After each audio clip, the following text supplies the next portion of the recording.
and I'm anointed of God. God called me to be an apostle. Nobody in scriptures will ever call to a fivefold ministry gift outside the community. I double dog you to tell, show me. It ain't happening. It always flow out of the context of the local church. It just don't just show up and all of a sudden you wake up and say, I think it don't happen that way. It comes through service. It comes through sacrifice. It comes through loyalty. I can give you a whole bunch. You need something? I know you already know the scriptures. I can just bomb. You can go from Genesis to Revelation. I guarantee you, everyone that carry the mantle, because that's what everybody wants. The mantle of this, the mantle of that. Then you got necromancy. That's the big thing. I'm connected to some people. That's all they talk about. I'm in some groups. It's a term now that they go down and lay it on graves to get the suck. They call it grave sucking. That's what they call it. To suck. The anointing ain't there. It's not there. But they go and lay and prostrate themselves. Like Elijah did with the young man over in, I think it's 2 Kings 6 or something. Remember the young man that died? And so he had to lay his mouth on him, his hands on him, and then he resuscitated. So that's what they, anyway. I'm telling you, what a mess, but that's what they do. Then they come into the churches with a necromancing spirit. Mediums come in and then we lay hands on people and transfer that stuff to people because they trusted the vessel. Because of a variety of things, because of maybe they travel and maybe they got a huge following and a lot of likes on Facebook. It gotta be legitimate. Gotta be. Gotta be legitimate. Not necessarily. Angels of Light is pretty good at it. And right now God is setting everything straight. So we're not going to be putting hands on nobody suddenly. That's not the biblical order. The biblical order is an extension out of the relationship. He said, stir up the gift of God which is in thee by the putting on my hands. Specified. My hands. You serve me, Timothy. I circumcise you. Oh boy, I can talk about that one. You read it in Acts. He was a big boy, a little bit older than bar mitzvahs. Am I right? You get what I'm saying? Trying to keep it clean. And he took a knife and cut the foreskin. Because Timothy was a Greek. So he had to be cut to be assimilated, to become proselytized into the Jewish culture.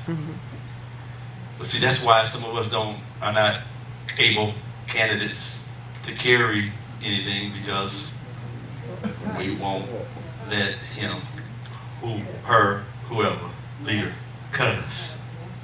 We want to carry it. We want the word, but we don't want nobody to put a knife to nothing. Y'all need to take this. Am I right? Is that scriptures? Help me out, y'all. Am I right? That's what the scriptures say. He said, circumcise. He said, bring me a knife. That's what he said, bring me a knife. That's what he said, bring me a knife. He's an able-bodied, not a baby, not 8 days old, because that's when they're supposed to be cut, at 8 days old. That's right. Before the blood coagulated. That's when the blood starts coagulating, after 8 days.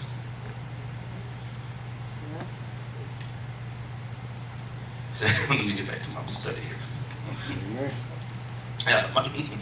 So he goes there, he says, stir it up, kindle it, inflame it, get some zeal, be passionate about your calling. Understand it. I'm putting my honor, I'm taking the grace that's on my life, just like Moses did with who was his name? Remember Moses got read that? Who was going to take over for Moses? I knew it. I was just saying young. Amen. Joshua, you got to read it, he had to take his clothes off. In Numbers, it was the 27th chapter, put honor on him. God said, go get him and put his hands on him. He received the impartation. How did he get it? Service. Relationship. Not a Bible study. You couldn't order it. 1-800-1900-1888. It came out by when Moses went up. He was serving Moses way before that, by the way. He was serving him from the time he came out of Egypt. But Moses went up twice, 40 days, and he was at the foot of the mountain. See, most of us won't stay too far because we want to get close enough to hear what the pastor is saying.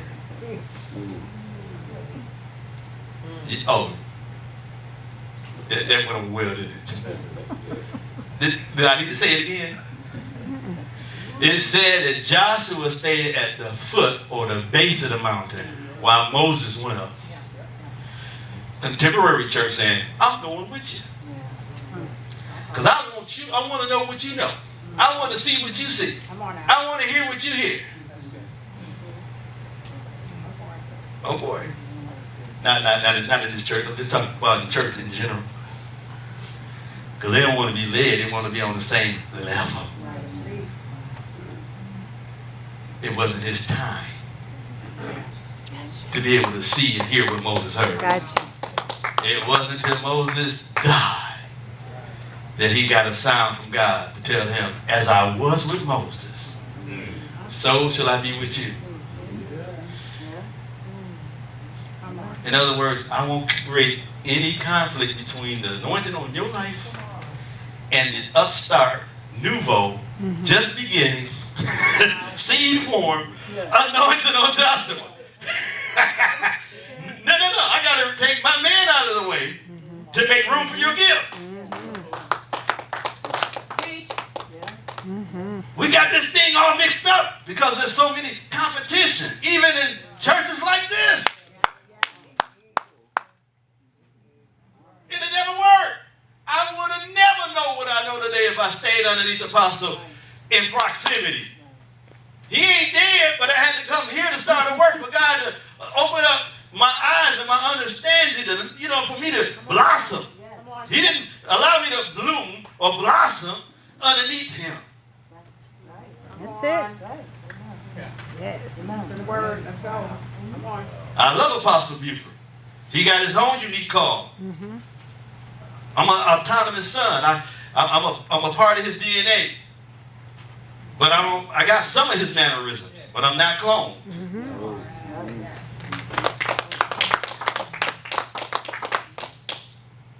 You get what I'm saying? I don't know, but that must be for somebody that's watching because it ain't in my notes.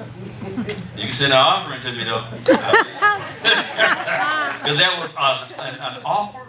That was an offering-worthy thought. That was worthy of some type of compensatory establishment of one's own hands. But I'm serious though, y'all. He told me that there's something that I've placed in your life. See, God places, I'm caught and tossed between two terms because there's some that believe that Timothy received through his submission to Paul. Then there's others that teach that Timothy didn't have anything until Paul. Then there's others that teach that it was because of Paul. I don't know. I know one plant, one waters, and God gives the increase. But I do believe there are some features or there's some different capabilities and qualities that come from our life that we couldn't get it on our own. Right. That's right. That somebody, we had to come into contact with somebody in a biblical order and fashion through service that all of a sudden ignited something that had a key that was able to go into some recesses, even the dark recesses, the undeveloped places, and call things that was in chaos to order.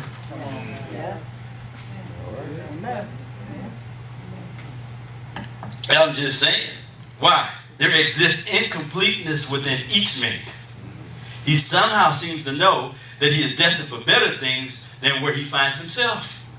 Come on, y'all. Y'all know that. You know it. It makes you sometimes feel like you're a vagabond spiritually. You just know there's something lacking, something that's incomplete in your life, in your orientation, in your presentation, in the whole composite of who you are.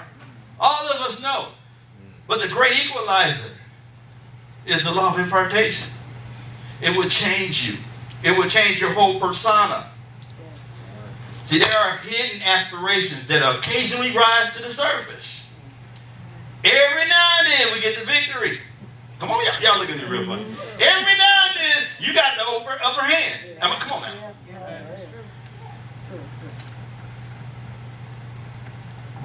There are hidden aspirations that occasionally rise to the surface, only to be pushed down again by the time constraints of our present circumstances. Yet, this yearning for something more meaningful in our existence continue to make itself known with a growing frequency. See, when you know God is prepping you for impartation, you know it's not condemnation. You just know there's a level of incompletion.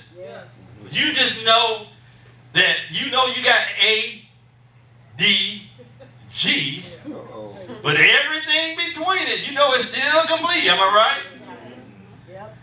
It's an incomplete equation. All the resources, you can feel it. You can feel it from time to time. You know, the Superman Clark Kent thing, from time to time you just feel like, you can just leap over a wall and run through a troop or whatever. I can't say what that, faster than a smoke or something. What is that, locomotive? Okay, I don't want to mess it up with David, but I will have it all out like a gym suit preaching. Faster than a speed. I'll be chopping stuff up. See, I got to stay true to the script. Stay true to the script. I'll tell you, Pastor, stay true to the script. But there's a yearning for something more meaningful in our existence. And that yearning is because God has never designed for you to survive independently. Never. That's why I tell you folks, and I'm going to tell you again, I don't survive by myself. I need individuals around me that can enlarge my tent. I got people around me. I'm not smothered. I'm not covered. It's people that are farther along in their walk than me. It's things that I cannot get on my own. What? Yeah. Some folks they are just, man.